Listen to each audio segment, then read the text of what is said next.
It was the best of times, it was the worst of times. It was the age of wisdom, it was the age of foolishness. It was the epoch of belief, it was the epoch of incredulity.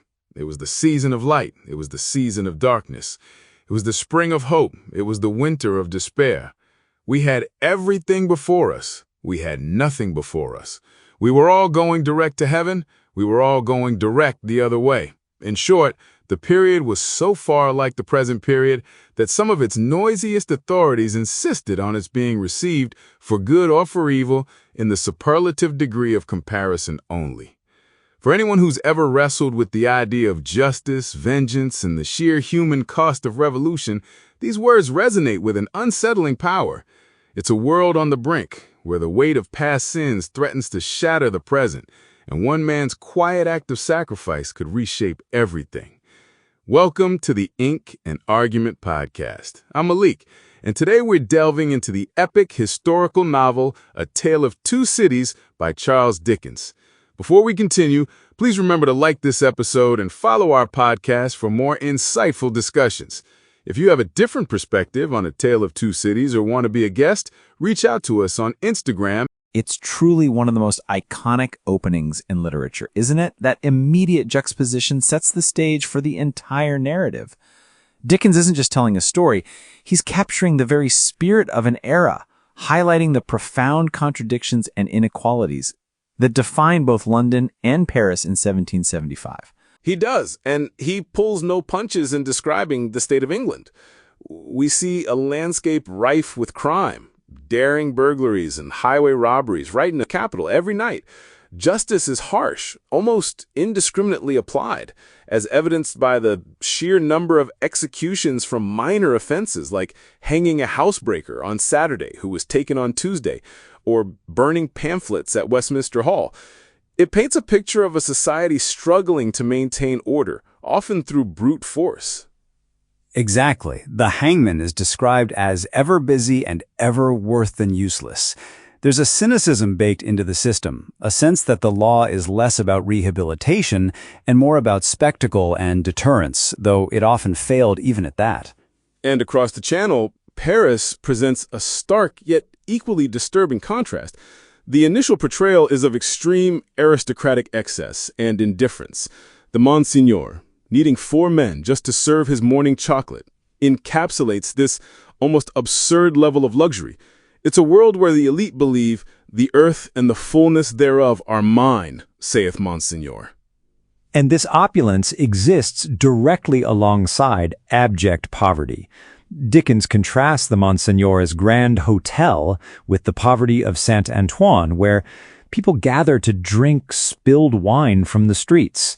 This isn't just drinking, it's a primal act, a desperate act, and the wine stains on their hands and faces are ominously described as resembling blood.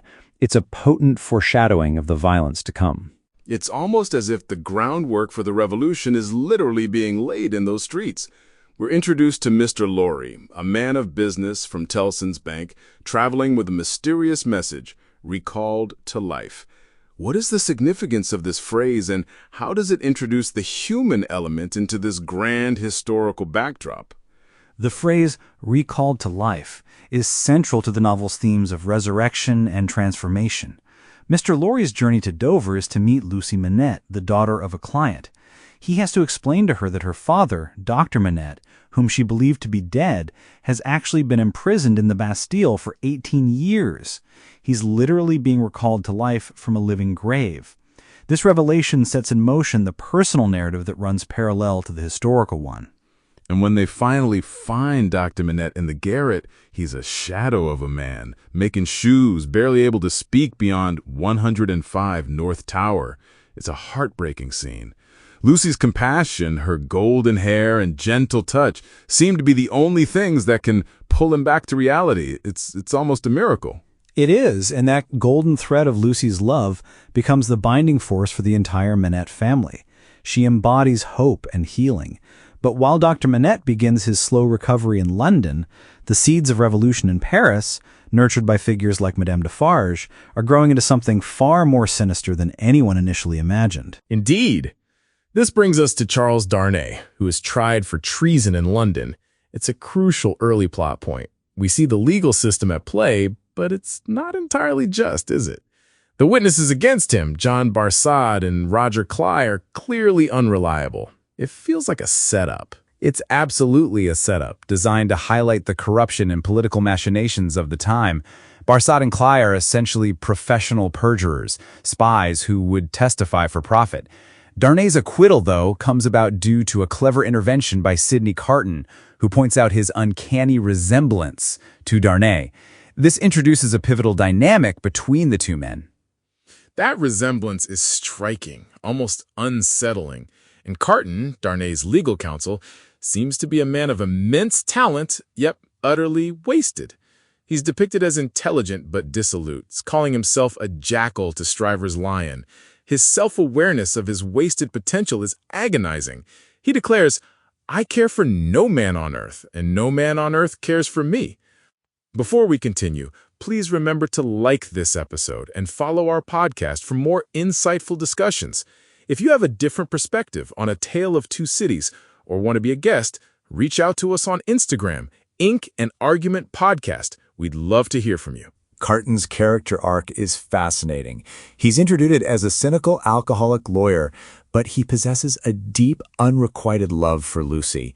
His self-awareness of his wasted potential is agonizing, and his declaration to Lucy that he would do anything for you and for any dear to you is the first real hint of his ultimate sacrifice. And as this personal drama unfolds, the political situation in France rapidly deteriorates. We see the Marquis's complete disdain for the common people, running over a child with his carriage and simply throwing a coin to the grieving father. This kind of arrogance fuels the fire of the revolution. It does. The Marquis is a symbol of the old regime's heartless oppression. His murder, with the note "This from Jock," marks a clear turning point. The abstract Jock's revolutionaries now have a tangible victory, foreshadowing the widespread aristocratic purges. It's a grim satisfaction for the suffering populace. Which leads directly to Charles Darnay's decision to return to France. Despite the extreme danger and Mr. Lorry's sensible warnings, Darnay feels a moral obligation to help Gabelle, his former servant. He renounces his aristocratic heritage and tries to act as a man of principle in a world that has abandoned it. It's a noble, but perhaps naive decision to believe in individual justice amidst the societal upheaval. And he quickly learns the hard truth. He's immediately arrested as an immigrant and an aristocrat, thrown into a forced prison. Dr. Manette and Lucy follow him to Paris, where the doctor's past as a Bastille prisoner ironically grants him a temporary but significant degree of influence with the revolutionaries. Dr. Manette's transformation is profound. The trauma of his imprisonment, which had almost destroyed him, now paradoxically gives him authority. He is seen as a symbol of their suffering, and for a time, this protects Darnay. He uses his status to inspect prisons, even La Force, bringing some comfort and reassurance to Lucy. But the power of the revolution is a fickle thing.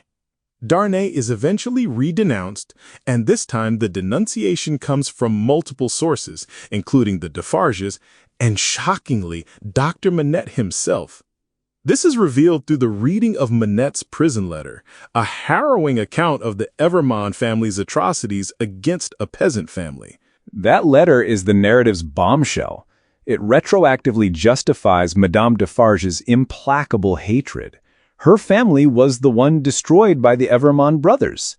The letter details the rape of the sister, the murder of her husband and brother, and the doctor's own subsequent wrongful imprisonment. This makes Darnay's fate seem inescapable, a grim karmic retribution. So even Dr. Manette, the paragon of suffering and compassion, unwittingly condemns his own son-in-law due to the deep-seated trauma and the legalistic nature of his prison denunciation. It's a tragic irony, revealing how easily even good intentions can be twisted in such a chaotic environment. It underscores the pervasive nature of injustice and the long memory of vengeance in this revolutionary period. Madame Defarge's relentless pursuit of the entire Evermond line, including Lucy and her child, highlights her belief that the sins of the fathers must be fully expiated. Her knitting, her register, becomes the terrifying symbol of this systematic extermination. With Darnay condemned, it seems all hope is lost. Yet, Sidney Carton, the wasted man, steps forward. He uses his resemblance to Darnay and his leverage over Barsad, the spy, to orchestrate an impossible swap. It's an act of profound self-sacrifice. But is it an act of redemption or merely a final, despairing gesture? For Carton, it's absolutely redemption. He has lived a life he considered worthless, and this is his opportunity for meaning. His love for Lucy, though unrequited, is so pure that he gives his life for her happiness and for the life of the man she loves. His final thoughts, "I am the resurrection and the life, and it is a far, far better thing that I do than I have ever done," signify his spiritual rebirth through sacrifice. But at what cost? While Carton is being led to the guillotine, Miss Pross, Lucy's fiercely loyal governess, confronts Madame Defarge. This is a dramatic showdown, a clash between English loyalty and French revolutionary vengeance, culminating in Madame Defarge's death and Miss Pross's deafness. It's a battle of love against hate. Miss Pross, despite her eccentricities, embodies selfless devotion. Madame Defarge, though driven by legitimate grievances, has become consumed by vengeance, losing all humanity. Their struggle is almost allegorical, and Miss Pross's victory, though costing her hearing, protects Lucy and her family from Madame Defarge's final murderous intent. So, in the end, we have this complex interplay. Darnay, the innocent aristocrat, is saved by Carton, the seemingly wasted intellectual, through an act of love. But this is set against the backdrop of a revolution born from genuine injustice, where the thirst for vengeance ultimately consumes many, even those who began with noble intentions. Precisely. Dickens explores the idea that unchecked vengeance, even when stemming from profound suffering, can become as tyrannical as the oppression it seeks to overthrow. Carton's sacrifice, therefore, isn't just about saving an individual.